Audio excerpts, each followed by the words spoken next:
안녕하십니까, 김종래입니다. 5월 19일 김종래의 정치의 시경 라이브 방송을 시작하겠습니다.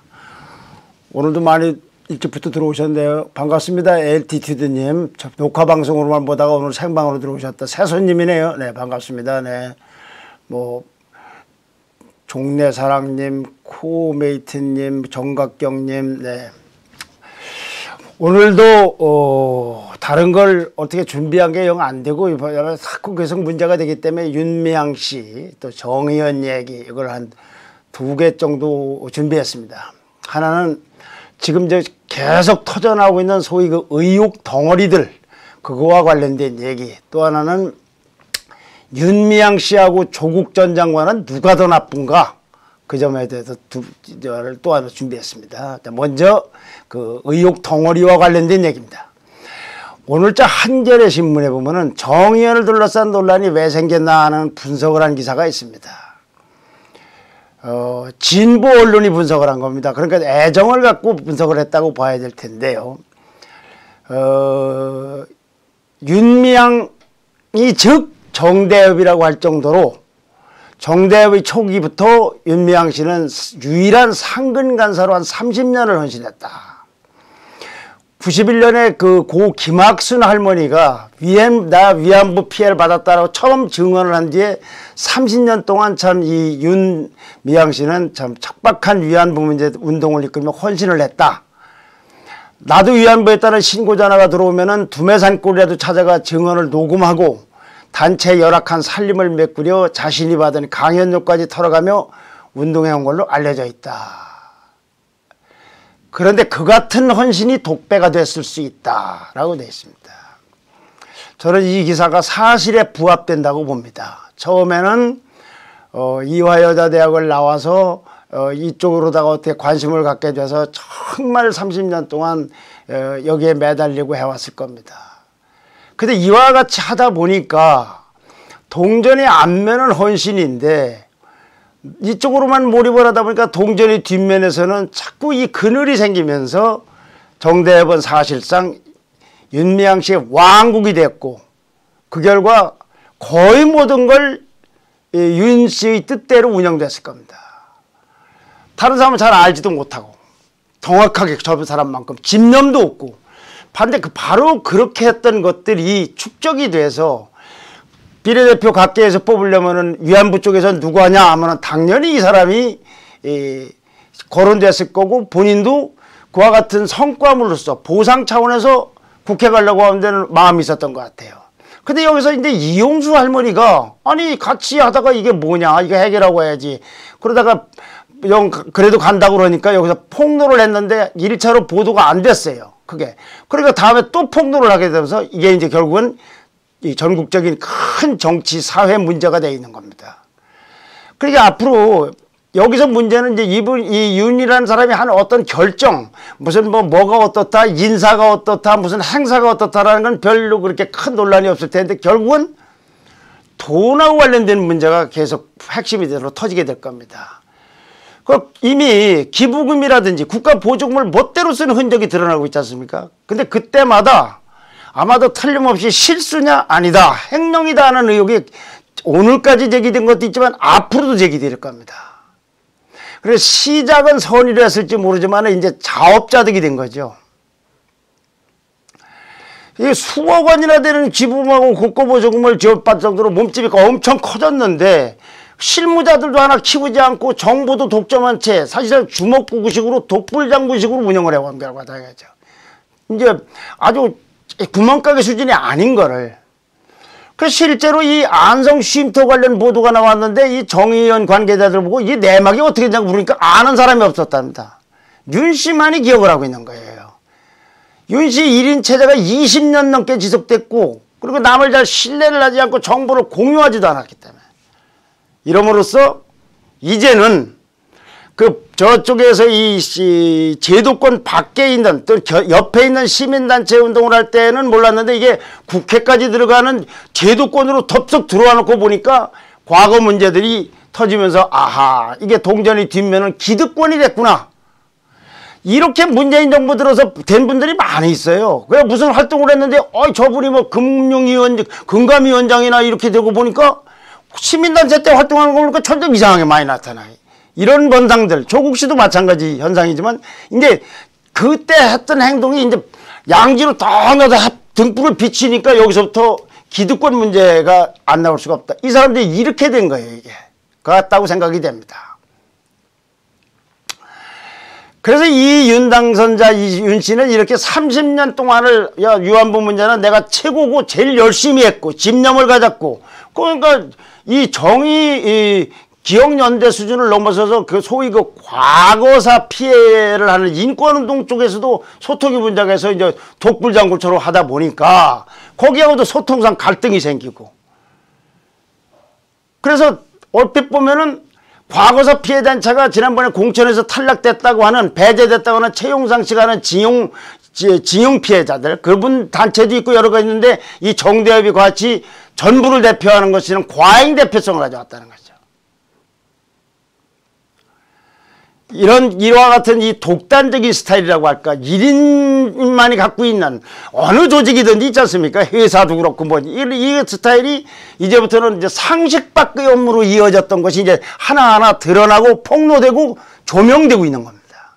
자, 먼저, 지금 계속 보라고 밝혀진 얘기가 이제 나오게 됐어요. 다른 거는 전적 전권을 갖고 했다 하더라도 그건 그렇게 딱 부러지게 이건 인사를 잘못했다, 행사를 잘못했다, 이거는 하기가 좀 어려워요. 그 다음에 이제 문재인 정부 들어서 위안부 정책과 박근혜 정부의 위안부 정책은 이건 윤미향 씨만의 문제가 아니고 정권의 문제였기 때문에 이것도 이 사람이 그렇게까지 아주 혼자 독박을 쓰듯이 문제될 건 없는데 이건 다르다 이거죠.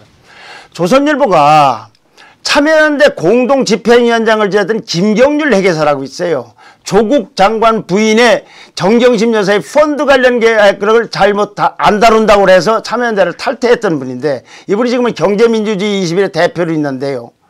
여기다 의뢰를 해서 정대협이 공시한 자료를 분석을 해봤어요. 그랬더니 2017년도에는 수입이 전부 합쳐서 8억 9,200만 원이 나왔어요. 그리고 지출은 7억 5천 몇백만 원이 나왔습니다. 숫자라서 그냥 건너뛰겠습니다. 네, 이따 표도 하나 보여드릴 테니까. 남은 돈이 한 1억 3천만 원 돼요. 실제로 남은 돈입니다, 이거는. 근데 기록으로 돼 있는 거는 2,872만 원으로 돼 있어요. 여기는 금융자산 말고는 별로 재산을 가질 단체가 아니기 때문에. 그러니까 1억 몇천만 원이 날아간 거예요, 정부에서. 실제로 써야 될 돈이 기록상이 없다는 거죠. 이렇게 해서 5년간 사라진 돈이 2억 한 6천만 원 된답니다. 2억 6,280만. 언제부터 5년이냐? 15, 16, 17, 18, 19년. 네. 여기 이제 조선일보에 보면 표로 나와 있어요. 자, 여기 이제 위에는 실제로 남았어야 되는 돈, 남은 돈. 밑에는 기재된 돈, 공시된 돈. 요 차이를 보면요. 2015년에는 한 3천 몇백만 원. 2016년에는 7천, 이게 다 증발된 돈이에요. 사라진 거예요. 2017년에는 1억 얼마, 2018년에는 2천 얼마, 2019년. 그래서 합치니까 2억 6천 몇백만 원이 실제로 있어야 되는데 장부상에 있다 이거죠. 자, 이렇게 된 거는 이게 이제 자기 돈이라도 문제가 되고 회사 돈도 문제가 되겠지만 엄격히 따지면 이거는 기부금이고 국가부중, 국민의 세금이 들어가 있는 돈이에요. 이게 없어지면 이걸 어떻게 하느냐. 총리원은 당연히 실수라고 그러고 있죠. 그런데 이 김경률 회계사 같은 거는 아니 해마다 이렇게 반복되기 때문에 횡령 가능성을 배제하기가 어렵다. 그래서 회계 자료를 낱낱이 공개해야 된다. 또 정대협은 이 위안부의 국제연대, 과거사 일본에서 피해본 국제연대 활동 차원에서 네덜란드도 피해를 봤어요. 위안부 문제로. 여기에 있는 그와 같은 유사한 업무를 하는 묵회계 재단에다가 1억 2천만 원을 지원했다고 공시했는데 재단에서는 무슨 소리냐 2천만 원밖에 안 받았다고 했어요. 정대협에서는 여러 군데 한 걸 그냥 여기다 한 군데 써놨다. 이렇게는 안 되는 거예요. 가령 어디 여러분들 모임 있으면은 뭐 산악회라든가 친목 모임 있어도 누가 회계를 본다고 하면 자, 식대로는 얼마, 교통비는 얼마 이렇게 하지. 그냥 술 한잔 먹었어. 거기다 그냥 다 그냥 넣는 그런 일이 어떻게 있을 수 있습니까? 이건 말도 안 되는 소리예요. 이걸 실수라고 받아들일 사람들은 제가 보기에는 정대협 안에도 없을 겁니다. 이걸 어떻게 실수해? 돈이 이게 1, 2천 원 차입니까? 1억이 이렇게 되잖아. 아까 건 2억 얼마고. 그런데 여기도 회계사가 있어요. 감사 기능을 하는 정의연에도. 근데 이 사람이 우리나라 그 회계법인들은 부실 회계감사를 하면 엄청난 징계를 받는데 징계 1순위인 회계법인 소속이랍니다. 뭐가 어떻게 되는지. 예? 이걸 그냥 실수입니다. 그러니까 혹시 제가 토착 외구 소리 들을 것 같아서 나 말 안 하고 있을래? 이게 되겠습니까? 그 다음에 정말 또 이상한 거는 이 안성 쉼터 의혹이에요. 이건 일종의 좀 심하게 기획부동산적 의문이 들어요. 이거는 어저께 방송을 할 때는 제가 이렇게 했습니다. 마포에서 할 거냐 안성에서 할 거냐 아니 마포에서 할 거냐 다른 데서 할 거냐 하는데 마포에서 하려던 계획이 있었는데 변경을 시켜서 안성으로 갔다. 그게 아닙니다. 두 군데다 요청을 했어요. 명성교회하고 현대중공업하고 우리가 쉼터를 지어야 될 테니까 좀 도와달라. 그래서 명성교회는 마포 염남동에다 마포에다가 200평짜리 단독주택을 14억인가를 들여서 사가지고 소유권을 우리가 가지고 있을 테니 할머니들은 그냥 여기서 무상으로 편하게 사십시오 하고서 일종의 기부를 한 거예요. 자, 이게 첫째입니다. 이게 없었어요. 왜 없느냐? 정대협에서 발표를 안 했어요. 설명을 안 해줬기 때문에. 그런데 또 현대중공업부터 10억을 받아서 추가 마입을 한 거예요. 그러니까 샘터를 하나를 구하려고 했는데 마포에 할까 어디로 할까가 아니고 마포는 하나 해놓고 확보해놓고 다시 안성으로 간 거예요. 그 이유가 뭔가? 그래서 아까 제가 말씀드린 이건 기획부동산적 업무를 했다고 해도 앵벌이를 해오면서 위안부를 모시고 했다고 해도 할 말이 없을 거다 이거예요. 근데 이걸 이렇게 설명해요. 처음에 이제 명성교회를 싹 빼고 얘기할 때는 기부금 10억 원으로 마포에서 구입할 수 없다. 이건 명성교회가 없을 때는 혹시 논리적으로 가능할지 몰라요. 마포에서 할 거냐 딴짓 할 거냐 10억 원으로 안 된다. 근데 명성교회를 빼고서 들어도 이것만 갖고도 거짓말이에요. 왜 그러냐. 국토부의 실거래가 조회수 시스템 지금은 거짓말을 해도 IT 기술이라든가 이걸 알아야지 합주지 말로 거짓말을 해서는 안 돼요 이게. 2013년도에 마포구 성산동 일대에서 다가구라든가 단독주택 실거래가격을 확인하니까 26건 중에서 77%는 이 20건이 10억 이하로 거래됐대요. 아까 명성교회는 빼고 얘기하는 겁니다. 그런데 여기서부터 더 문제가 돼요. 그러니까 이제 이것도 말이 안 되다고 하지만 자, 이제 명성교회를 염두에 두면 더 황당한 일이 벌어지는데 안성으로 가려고 하는데 쉼터 안성 말고서 어디로 갈 거냐는 걸 세 군데를 골라놨답니다. 이건 정대협이 공개한 자료 속에 나와 있어요. 첫째, 인천 강화군 길상면, 그 다음에 경기도 안성시 일중면, 경기도 안성시 금광면이 돼요.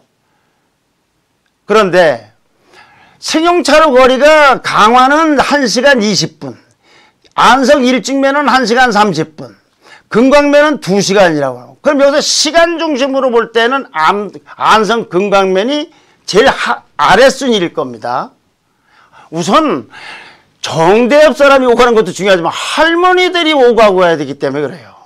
10분이라도 더 줄여줘야죠. 자, 이걸로 봤을 때는 1순위가 길상면이거나 뭐 이 10분 차이니까 이건 그렇다 쳐요. 그 다음에 이제 가격으로 봐야 되겠죠, 이제.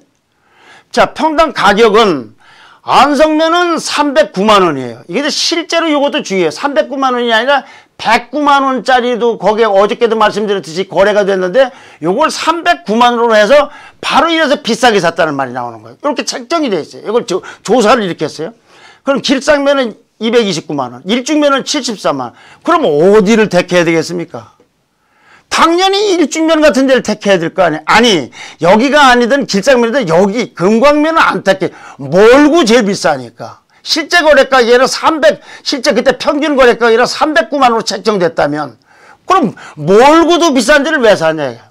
그래서 기획부동산 얘기를 하는 겁니다. 왜 마포 하나를 확보했는데 굳이 안성으로 비싼 데로 그리고 먼 데로 가야 한다 이거죠.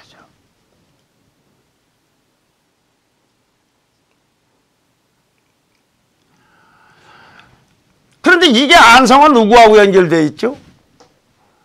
남편하고 여기 소개했다는 이규민 민주당에 거기서 국회의원 당선된 사람하고 사이는 운동권도 인맥이 있고 지역 언론사로도 인맥이 있고 또 이규민 당선자는 거기에다 있는 소녀상을 안성에다 짓기 때문에 이걸로 또 윤 씨하고 연결되어 있고 또 땅의 소유자는 이규민 씨가 안성신문 사장을 할 때 대표를 할 때 거기 운영위원장 했잖아요.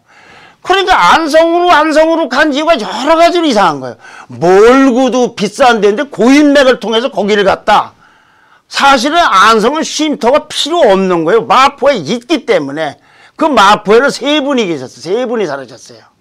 김복동 할머니를 비롯해서. 굳이 거기다가 추가로 한 군데에서만 기부금을 받았는데 그걸 받아서 다른 데 쓴 게 아니라 그렇게 해서 만들 이유가 뭐냐. 기획부동산 얘기를 하는 거예요. 좋게 얘기해서 그것도 나쁘게 얘기하면 더 험한 얘기도 나올 수가 있습니다. 자, 그런데 이렇게 해서 만들었으면 좀 지적을 받지 말았으면 되는데 이게 이제 사람이 열매하면서 이제 사회복지 공동회 여기를 통해서 돈이 기부되는 거예요. 현대중공업에서 직접 가는 게 아니고. 그 여기서는 돈을 줬기 때문에 회계나 여러 가지 평가를 하고 있어요. 어떻게 잘하나 못하나. 누구든지 받아야 되는 겁니다. 근데 회계평가에서 최하등이 F학점을 맞았답니다. 사업평가는 C학점이고. 왜 그러냐? 1억 3천만 원을 썼는데 한 1억 원인가 얼마 정도는 영수증이니 증빙서류를 전혀 내지를 못했다는 거예요. 그러니까 아니 이거 시정해달라. 우리 돈 들어간 건데 한두 푼이 아니고 8억 5천만 원 들어가지 않았냐. 1억 원 인테리어 비용이고 그 집 사는 데는 7억 5천이니까. 그러니까 아예나 우리 포기하겠다고. 그랬더 그 후부터 집 매매를 알아보기 시작을 한 거죠. 왜 여기다가 이렇게 했는가? 처음부터 아예 경영할 생각이 없었던 거 아닌가? 안성에다가 이렇게 할 이유가 뭐냐? 그래서 기획부동산 얘기보다 더 험악한 얘기도 할 수가 의문이 든다 이런 얘기죠. 시정을 하려면 사실은 시정을 해야 돼요. 근데 아예나 우리 포기한다. 그러니까 현대중공업 쪽에다가는 우리가 손해보고 팔아도 양해 좀 해달라. 반대하고 이의제기하지 말아달라. 그럼 이분들은 아예 문제가 되면 포기하려 던져버릴 생각으로 이렇게 비싸게 산 게 아닌가. 그 인맥도 있는 소개를 받고 연결되는 땅을 이렇게 의심하는 것이 합리적인 생각이지 이분 설명처럼 돼서 이게 말이 됩니까? 마포에 있는데 뭘 해서 뭐 해서 그 다음에 지적하니까 안 한다고 하고 그리고 팔아봤다. 헐값에. 근데 이게 사업평가하고 회계평가 중에서 뭐 하나라도 C나 F 학점을 맞으면은 제재 조치가 이루어지는데 2년간은 다른 사업할 때 모금을 못한대요. 그래서 정대협은 2015년부터 17년까지는 이 아까 얘기한 그 공동 모금회 사랑의 열매 그쪽하고는 사업을 한 건도 진행할 수 없었다고 합니다. 아무리 생각해도 쉼터를 필요로 해서 하나를 받았으면 그만두고 딴 걸로 도와달라고 하든지 이제 하나 놔두고 안성으로 고가로 사서 엉망으로 속된 말로 하면 개판으로 운영하다가 지적을 하니까 안 할래 하고 접었다. 그리고 헐값으로 팔았다. 이거 윤미향 씨 본인 개인 돈이라고도 이렇게 할 수 있어요? 진짜 참 너무 심해.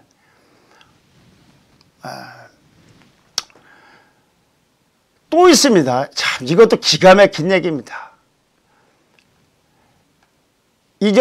중구 예장동에 보면요, 기억의 터라는 데가 있습니다. 일제 위안부 할머니들이 고통받았던 그걸 기억하자. 여기 어떤 자리냐면은 우리가 이제 한일 합방이라고 흔히들 얘기, 강제 합병이라고 하는 경술국지, 1910년에 이 한일 강제 합병 조약을 할 때 이 조약을 어디서 맺었냐면은 일본 사람 그 통감 관저에서 했는데 바로 그 자리에다가 이 기억이 다 우리는 잊지 말자고 해서 여기다 세워놓은 게 있습니다. 1910몇 년쯤 때입니다. 그때가 아마 좀 됐던 때인데 이게 1916년쯤 됩니다. 네. 그런데 이때 모금운동을 해서 거의 한 2만여 명 정도가 참여를 하고 그래서 굉장히 요란한 행사를 했던 데가 있습니다. 이게 뭐 정대협이 나서기도 하고 여성계 시민단체도 하고 성금을 서울시하고 함께 만드는 거예요. 여기 보면은 쭉 이름이 새겨져 있는데 몇 명이 새겨져 있느냐? 247명의 피해자 할머니들 명단이 새겨져 있습니다.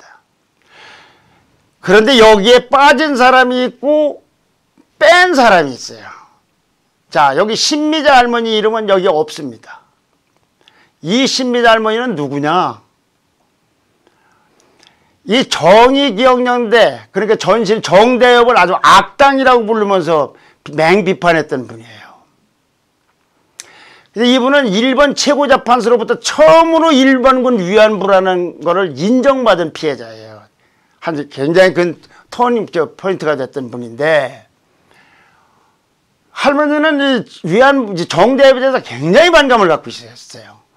당신들은 언제 죽을지 모르는 위안부 할머니를 역사의 무대에 앵벌이로 팔아먹고 배를 불려온 악당이라고 하면서 맹 비판도 하고 소송도 내고 그랬던 분이에요.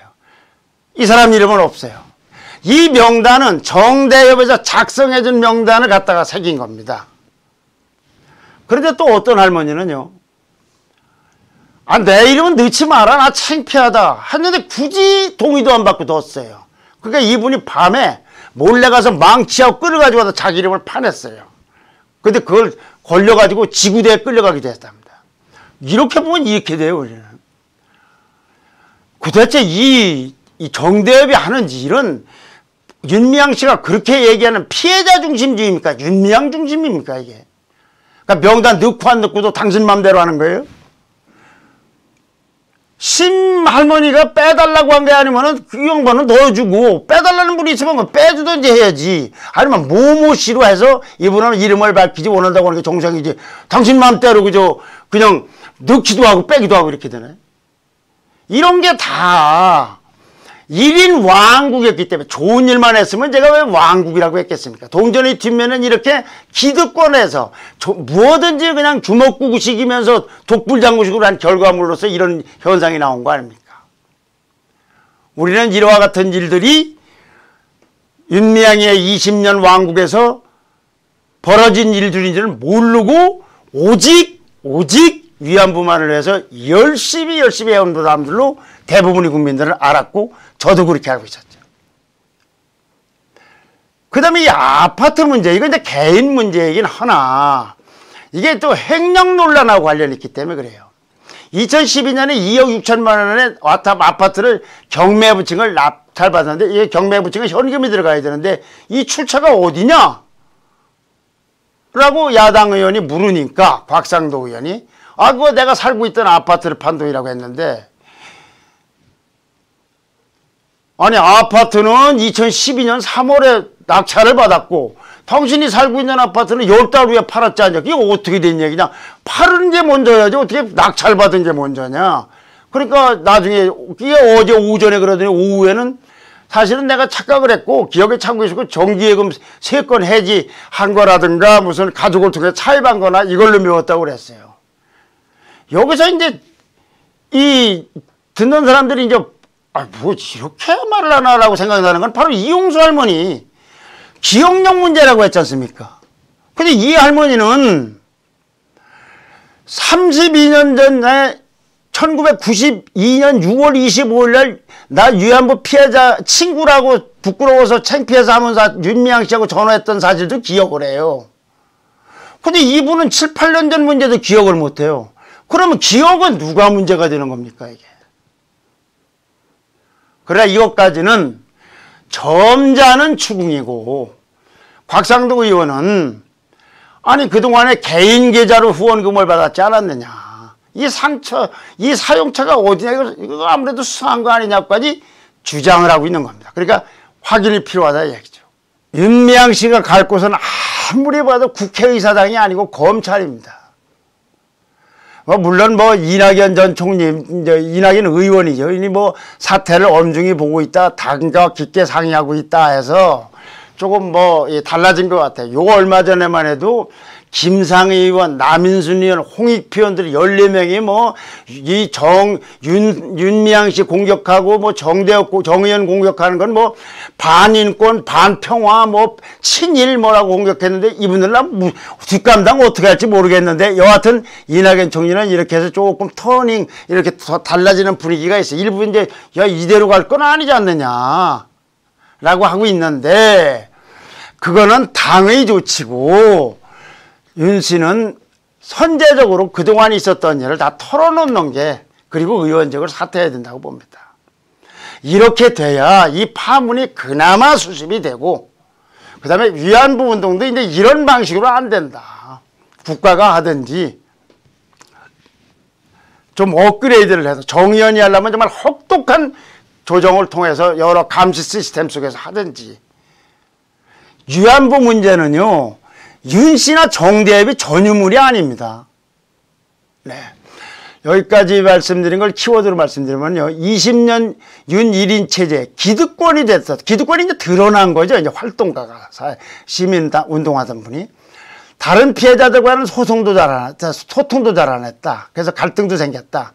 정대협에서는 5년간 회계 전문가가 분석하기로는 실제 있어야 될 돈과 장부상이 돈 사이에 한 2억 6천만 원의 차이가 나고 사라진 걸로 보인다. 안성으로 간 거는 마포에 이미 명성구에부터 받아놓고 왜 굳이 안성으로 그 인맥, 운동권 인맥이나 지방언론 인맥하고 해가지고 비싼 가격으로 사고 지적 한 번 받으니까 3년 후에 나 안 하겠다고 딱 털었느냐. 정대한 명사서 위원분은 어떤 사람은 사라지고 어떤 분은 본인이 가서 넣지만 해서 빼고 기억의 왜곡을 이용수 할머니라고 얘기했지만 사실은 경매자금 설명하는 건 보니까 기억의 왜곡은 할머니보다 훨씬 젊은 윤미향 씨 당신 아니냐. 윤 씨가 갈 곳은 의사당이 아니라 검찰이다. 이제 검찰이 서울중앙지검이 수사를 한다고 그러니까 한번 좀 지켜봐야 되겠죠.